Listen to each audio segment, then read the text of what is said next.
இருப்பாங்க.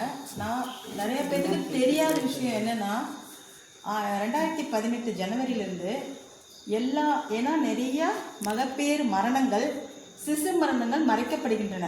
அதுக்காக தமிழ்நாட்டில் என்ன சட்டம் கொண்டு வந்திருக்காங்கன்னா 18 ஜனவரி 1ஆம் தேதியிலிருந்து 2018 எல்லா கர்ப்பங்களையும் அரசாங்கத்தில் பதிவு செய்யணும். எங்கள் ப்ரைவேட்டில் எந்த இடத்துல பெரிய ஹாஸ்பிட்டலில் காமிச்சாலும், இப்போ கோயம்புத்தூர் எடுத்துட்டா பிஎஸ்டி, கேஎம்சிஹெச், ராமகிருஷ்ணன், இந்த மாதிரி பெரிய பெரிய இன்ஸ்டியூட் இருக்குது.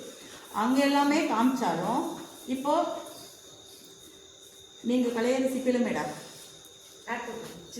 சித்ரா, இப்போ அவங்க சித்ரா ஒருவேளை அவங்க வீட்டுக்கிட்ட இல்லை அவங்க சிஸ்டர் யாரோ ஒருத்தர் கன்சீவ் கர்ப்பமாகறாங்கன்னு வச்சுக்கோங்க.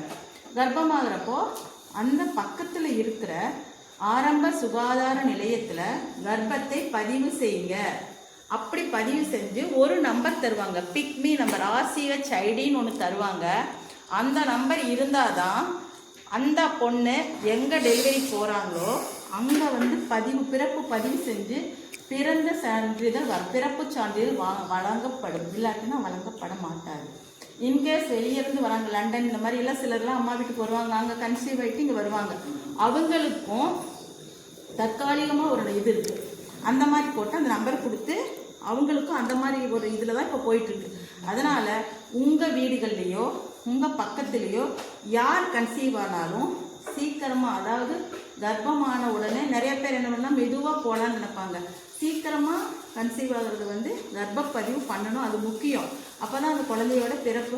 அப்புறம் அதனால இப்போ எல்லாத்துக்குமே நிறையா பேருக்கு கவர்மெண்ட் சர்வீஸ் தவிர மற்ற எல்லாத்துக்குமே கவர்மெண்ட் எல்லா பெனிஃபிட்டையும் கொடுக்குது.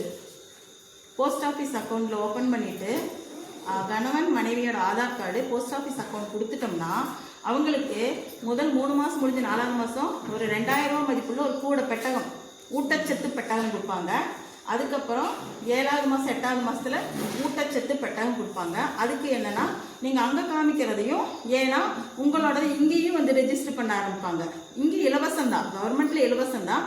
அங்கே ஒரு நாள் கணக்கில் உட்காருவாங்க. இங்கே வந்த உடனே நிறைய வசதி இருக்கவங்க பார்த்தா அப்படியே எண்ணெயில் போட்ட பணியாரம் மட்டும் துள்ளுவாங்க. அப்படியே இல்லாத பிள்ளைங்க அமைதியாக உட்காந்துருக்கும். ஈவன் மதியானம் நிறைய இடங்களில் ஃபண்டை பொறுத்து பணம் வந்துட்டுருக்கு.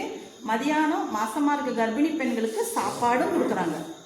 சரியா? அதே மாதிரி டெலிவரி ஆனாலும் சாப்பாடு இருக்குது, நாப்கின் கொடுப்பாங்க, எல்லாமே கொடுப்பாங்க. ஆனால் கொஞ்சம் அமைதியாக இருந்து ஒரு 2-3 இதில் என்ட்ரி ஆகணும். இன்ஸ்டியூஷனில் அந்த ஆஸ்பத்திரிலையும் என்ட்ரி ஆகணும்.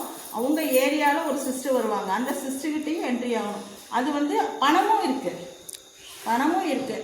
இப்போ எம்பேனல் ஹாஸ்பிட்டல் சொல்லுவாங்க, நிறைய ஹாஸ்பிட்டல் எம்பேனல் ஆகிட்டார். அப்படி இருக்கிறப்போ உங்களுக்கு பணமும் தானாக உங்கள் பேங்க்கில் அக்கௌண்ட்டில் விழுந்துடும். இது தயவுசெய்து நீங்கள் எல்லாரும் மாசமான உடனே 80 நாளுக்குள்ளே பதிவு பண்ணணும். 82ன்னு சொல்லுவாங்க, 80 நாள். ஏன்னா 2 நாள் நமக்கு முன்ன பின்ன போயிடும். அதனால் 80 நாளுக்குள்ளே பதிவு பண்ணால் எல்லா பலன்களும் கிடைக்கும். அதனால் உங்கள் வீடுகள்லையோ யாராச்சும் இனிமேல் மாசமானாலோ பதிவு பண்ணிடுங்க, அதை தெரிஞ்சுக்கோங்க. அப்புறம் இன்னொரு முக்கியமான விஷயம், இந்த 26ல் நம்ம அடி வைக்க போகிறோம். தமிழை நேசிக்கணும், தமிழை சுவாசிக்கணும். கூடுமான வரைக்கும் ஐயா சொன்ன மாதிரி இனிமேல் சாரணும்.